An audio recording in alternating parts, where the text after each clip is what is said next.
I did it with a utility knife, and while I was here doing it, I sliced my leg because I cut through, and I went with more force than I knew, and I jagged my leg with the utility knife, which I kind of, and then bled through my pants, and I thought, boy, I should put those up. You know? Which actually, I got to tell you, this is a quick story. When I was in grad school at Indiana University, we were doing these body castings. You know, everybody was body castings, full body casts. You know, like the George Siegel figures with the plaster gauze wrapped. And so we're in the studio, and we're doing the body cast, and we didn't really think it out, you know. So we wrapped me all the way around, completely, all the way around. We didn't do like halfway, and we did it kind of thick. So then, when it hurt, we had to get it off, and they said, well, you can cut it off with, you know, surgical scissors, right? That's not true. You can't. We had to cut it off with a utility knife, and I'm like this, and it's up to here, and I'm looking down, and my friend, do you know Tom Ashcraft? I've told you, Tom, a friend of my teachers at he's the head of the sculpture department at George Mason. Anyway, we met in Indiana, and so he's working on the inside leg with a utility knife. And I'm like this, and I start to see red starting to bleed into the cast all the way down. He sliced the interior of my leg from right about here to right about here. And I gotta tell you, it hurt. You know, it hurt.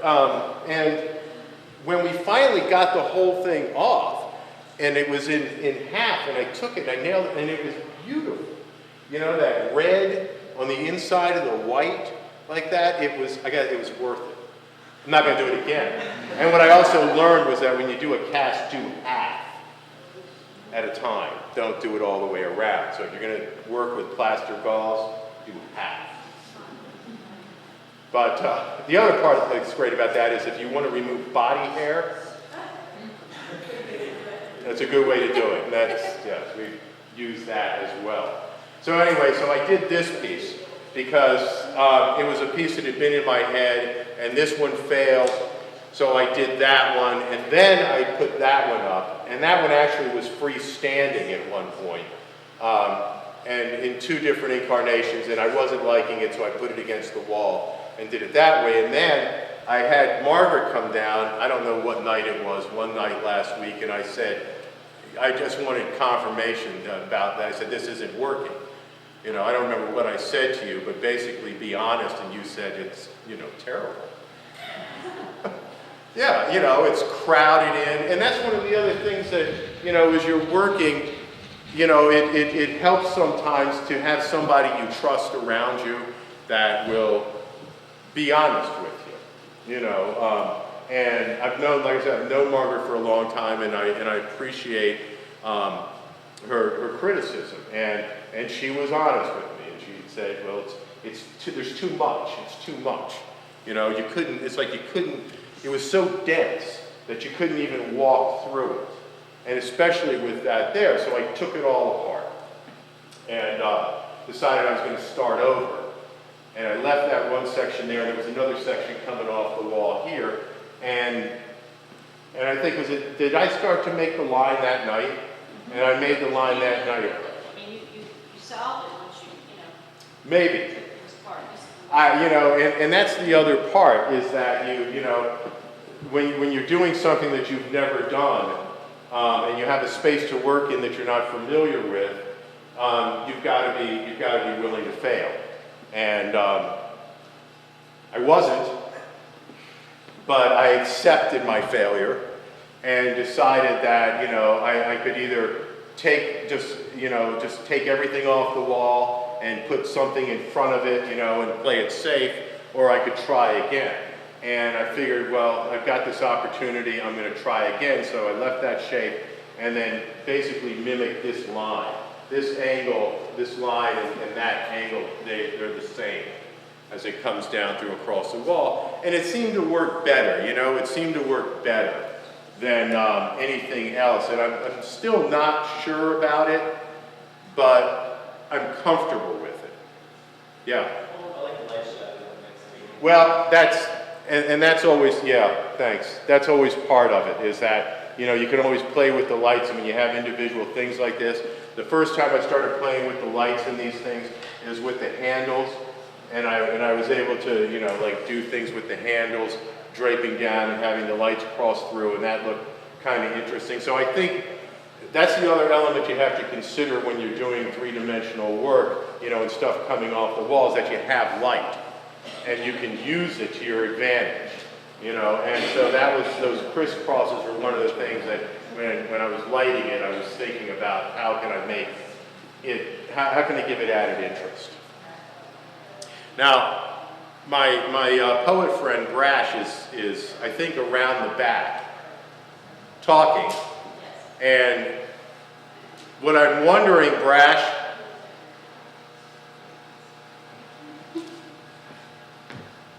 have you any interest in introducing yourself at this point and participating in a way that would make you comfortable? I'm not sure at this point, actually.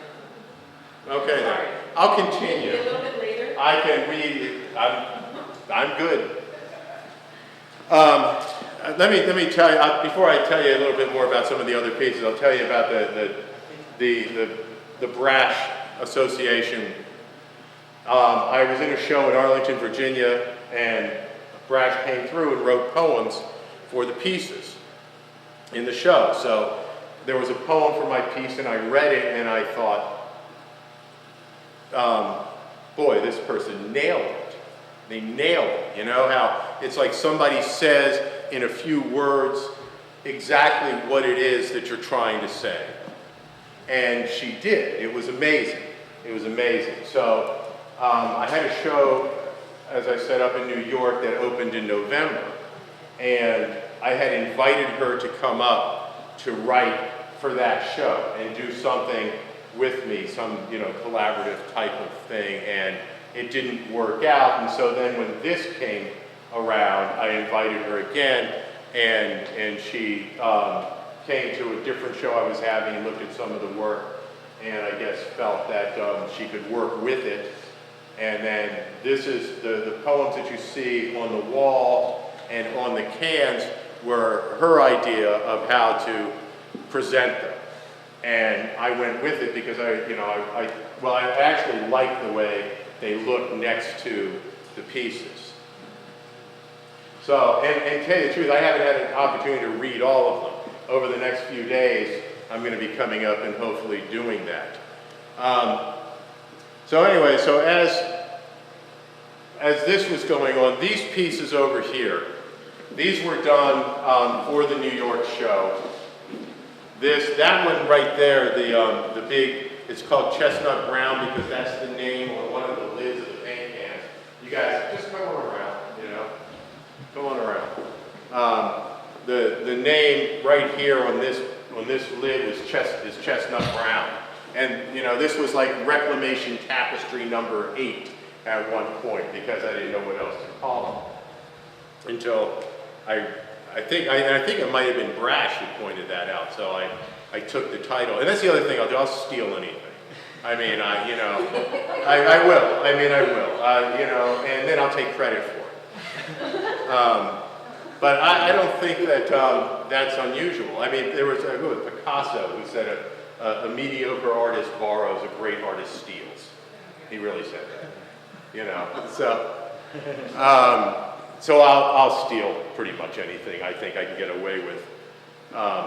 So these two pieces came about because, I mean, like I said, I was collecting paint cans, right? You know, 800 and some paint cans. Where are you going to store these things? And all of them had paint in it, so I had to empty the paint out of each one of the cans. I had to dump it into cat litter. I had to mix it up, but I didn't realize that right away. So what I thought I would do is I would have these, you know, 55-gallon plastic trash cans in my studio, and I would dump the paint in there, and then I figured, and then I'd take it, and I shouldn't admit this, but I didn't do it because I couldn't end up moving the thing, but I was going to dig a giant hole in my woods And that's what I was initially going to do, and I was going to dump the paint into the hole, thinking that then I could cover it up and nobody would know, and that maybe the leaves would turn these really wild colors. But I didn't do that, and the reason I didn't do that is because I walked into my studio one day and my 55-gallon tub had split. And I walked in and the paint was, my studio was 28 feet long, 14 feet high, 14 foot wide, and 7 feet of it was covered in paint that thick. And interestingly enough, it didn't flow all the way, it kind of stopped. You know, so like there was sort of like it flowed into it tapered off, and you couldn't do anything with it. I mean, so I ended up putting heat on it and just letting it dry and staying away from it. And then I started peeling up sections, which of course, you know, gives you a whole nother idea. You know, I mean, boy, this will be great. I'm gonna make stuff out of like hunks of paint. I tried that, it didn't really work out. And then I thought, all right, well, I'll make paint skins. All you guys, you leave a bucket of paint uncovered and then you get a skin on top and you think, oh, I'm the first person to ever think of this. So that didn't work out either. But what happened is, so I'm storing the paint cans outside on sawhorses and boards. And I've got them stacked really high, you know, and then as I take them into the studio to work on them, and I took I took the labels off of each can, and I rusted each can with muriatic acid, or the ones that were plastic, I painted with a metallic paint, and then hit that with muriatic acid. There's a lot of acid. Don't work in a closed space with muriatic acid. It will sear your lungs. I learned that. I wear a mask now, and I try to do it outside. Unless I'm in a hurry, of course. So anyway, so I'm stacking up these paint cans on this board, and this is a board that I use for other things. You can see that there's this house form here, and these little circles were from nipples that I had used for something else. This is a gun shape. You can see the gun handle and the trigger right there, right there, right there. And then these were frames, but I put it outside and I stacked the paint cans on it, and they were on there stacked really high and left for probably 2-3 months in the weather.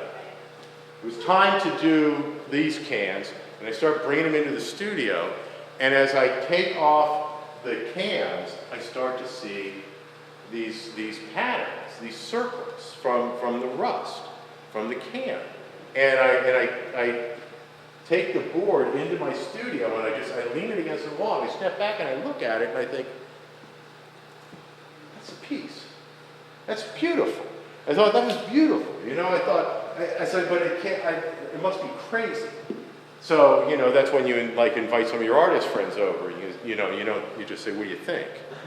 You know, and see what they say. And almost to a person, you know, it's like, wow, that's really nice. How'd you do that? I said, well, you know, I took it outside, I put these cans on it, and then I rusted it, you know, because I really, you know. So what it was is it's just, you know, it's the recognition a lot of times when things happen, you know, the recognition that occurs. You're working on something, you know, and something else is going on, and because you've been doing it and you're so intensely involved, you know, and you glance over and you see something in it, you know, and it may be inadvertent, but what it is that, you know, it's a result of the process that you've been involved in for months, and something happens, and you recognize that something happened. And that, I think, is as valid a way to create as if you had done it intentionally. You know, so I took it and and then of course it became precious. So you have to frame it.